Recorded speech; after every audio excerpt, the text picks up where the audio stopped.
얼마 전 윤석열 대통령 부부의 얼굴 사진을 붙인 인형에 장난감, 활을 쏘는 행사를 한 시민단체가 결국 고발됐습니다. 이런 정치 풍자가 이번이 처음은 아니죠. 사실 풍자 행위 자체를 직접적으로 형사처벌하기는 어렵습니다. 그럼 항상 위법의 그 경계에 서 있던 풍자에 대해 그간 법원은 어떤 판단을 내려줬을까요? 포커스 이시열 기자가 알아봤습니다. 윤석열 대통령 부부와 한동훈 법무부 장관의 얼굴이 관역으로 돼 있고 한 성인과 어린이가 장난감 활을 쏘려 합니다.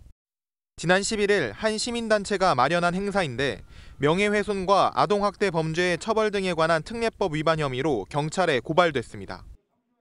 활쏘기라는 행위 자체가 좀 너무 폭력적인 이미지가 있기 때문에 좀 심하다라는 생각이 좀. 이제 외국처럼 이제 약간 정치의 풍자나 이런 자유의 표현 같은 그런 느낌으로 이제 조금 받아들여질 필요도 있다고 생각을 해요.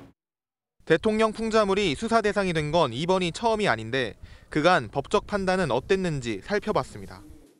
지난 2012년 전두환 씨를 풍자한 포스터를 연희동 주택가 담벼락에 붙인 사건은 벌금 10만 원의 선고유예가 났는데 혐의는 경범죄 처벌법 위반이었습니다.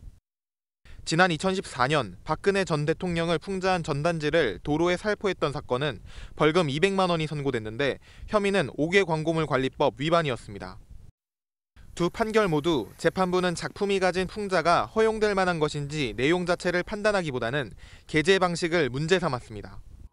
공인의 경우 명예훼손이나 모욕으로 처벌하지 않으려는 경향이 많습니다. 그래서 다른 범죄 혐의를 추가한 것으로 보입니다. 작품의 풍자성 자체에 대한 명확한 위법성 기준이 아직 마련되지 않은 이유도 있지만 최근엔 좀 더 표현의 자유를 중시하는 판결이 많아지는 추세입니다. 최근에 법원에서는 이런 표현의 자유를 널리 인정하면서 명예훼손이나 모욕을 처벌하는 거 굉장히 신중을 기하고 있습니다. 미국이나 유럽에선 현직 대통령을 희화하는 상품까지 판매되고 언론 매체 등에서도 정치 풍자 이미지가 활용되고 있지만 아직 우리처럼 처벌받은 사례는 드뭅니다. 포커스 M입니다. 안녕하세요. 김주하입니다. 공정하고 신속한 MBN 뉴스, 유튜브를 통해서도 만나보실 수 있습니다. 특히 더 많은 뉴스와 라이브를 보고 싶으시다면 오른쪽을 눌러서 구독하시면 됩니다. 어렵지 않죠? 빠르고 정확한 뉴스로 계속 찾아뵙겠습니다.